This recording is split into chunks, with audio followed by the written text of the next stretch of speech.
Welcome back to J-Force English Training, your place to become a fluent, confident English speaker. Of course, I'm Jennifer, and today you're going to learn all the phrasal verbs that you need to know with pull. And make sure you watch right until the end because I'm going to quiz you to make sure you know how to use all your new phrasal verbs. Let's get started.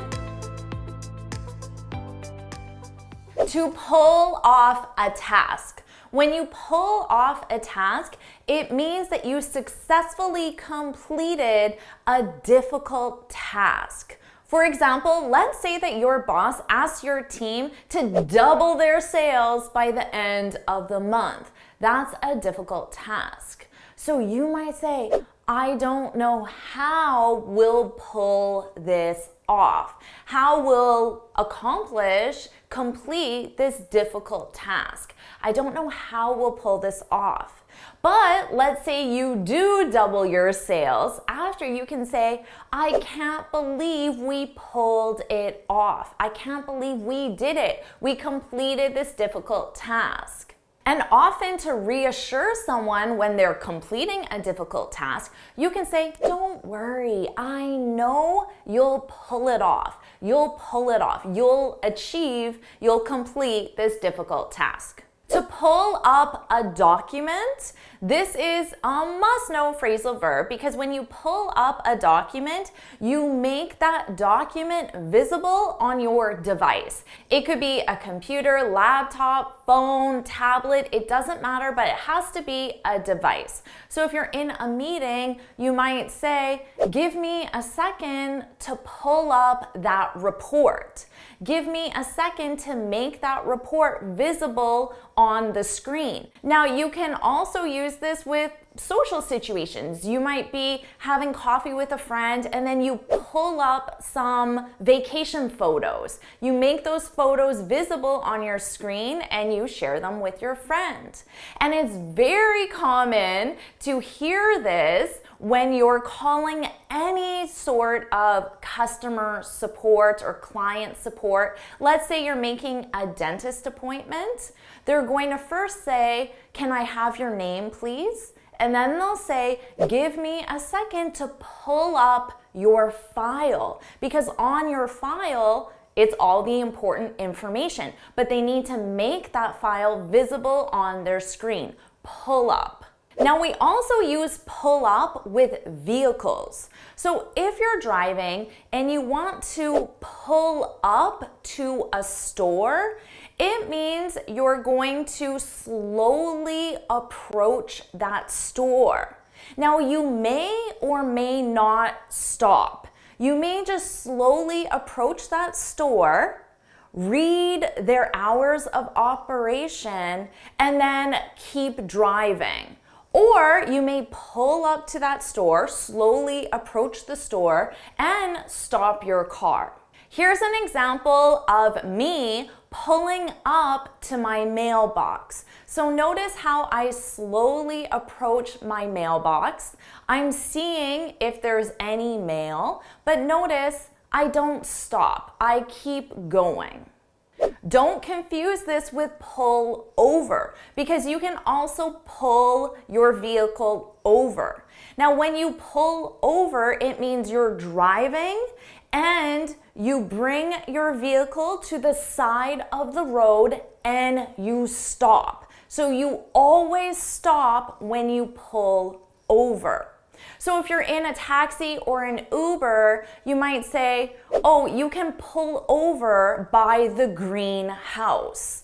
You can take the car to the side of the road and stop by the green house. Now, we also use this with the police because if you're driving and you hear a siren behind you, well, you have to pull over. You have to bring your car to the side of the road and come to a complete stop.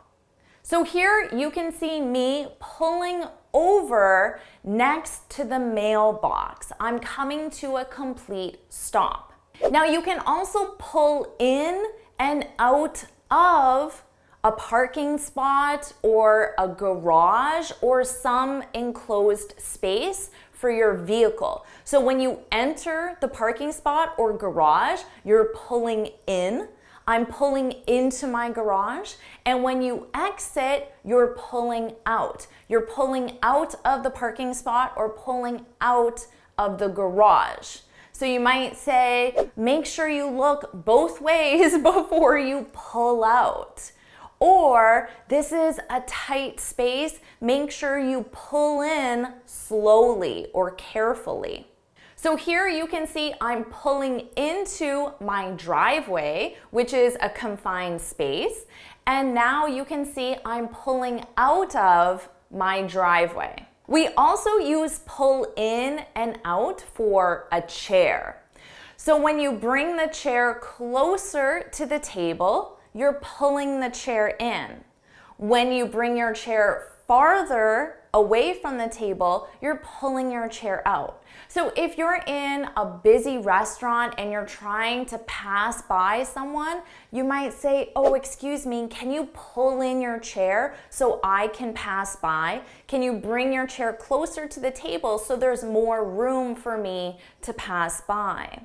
Or if you're too close to the table, then you need to pull your chair out. And traditionally, men will pull out the chair for a woman to have a seat. Maybe that's a little old-fashioned these days. Now you can also pull out of an event, and that means you withdraw from that event. So you no longer participate. And that event can be a race, a competition, or even an election. So let's say there's a competition for a position at your company, and there are 5 people competing for this one position. Now maybe Sarah decides to pull out. She pulls out of the competition, which means she's no longer trying to get that position. She withdraws from the competition. Or maybe you're competing in a marathon, but you hurt your leg the week before, so you have to pull out of the race. You can also pull something apart, which means something is a whole, and then you separate it into individual pieces, which is to pull apart. So something simple like an orange or a grapefruit that has individual pieces, you can pull it apart. You can also pull apart electronics or more complicated things as well. To pull oneself together, this is a great one. This means to regain your composure after you're upset, worried, anxious, or in an extreme emotional state. And to regain your composure just simply means to calm down. So if you're really agitated, maybe you got pulled over by the police and your heart is beating so fast and you're really anxious, your friend in the passenger seat might say, pull yourself together. Pull yourself together, which is another way to say calm down, regain your composure. So go from really anxious to pull yourself together. To pull through means to survive or to successfully recover from an illness. So we use this in a health context. So let's say that Greg had a major heart attack, but thankfully he pulled through. He survived that major heart attack. Now let's say Greg has that major heart attack and then he's in the hospital, you talk to the doctor, and the first thing you're going to say is Greg going to pull through? Is he going to pull through? Is he going to survive? Is he going to recover? The doctor might say, I think he'll pull through, or maybe it's too soon to tell if he'll pull through. And finally, to pull together, this is when you work together as a team. So remember that team had to double their sales by the end of the month? Well, they pulled together to pull it off, to complete that difficult challenge. And after, the boss might say, I'm really impressed by how your team pulled together. It's amazing that everyone pulled together to pull it off. Now you know the most common phrasal verbs with pull. Are you ready for your quiz? Here are your questions. So now hit pause and take as much time as you need to complete the quiz. And when you're ready, hit play to see the answers. How did you do with that quiz? Well, let's find out. Here are the answers. Hit pause, take as much time as you need to review the answers. All right, so how did you do with that quiz? Make sure you share your score in the comments below, and I also want you to leave an example sentence with your favorite phrasal verb with pull. And if you found this video helpful, please hit the like button, share it with your friends, and of course, subscribe. And before you go, make sure you head on over to my website, jforrestenglish.com, and download your free speaking guide. In this guide, I share 6 tips on how to speak English fluently and confidently. And until next time, happy studying!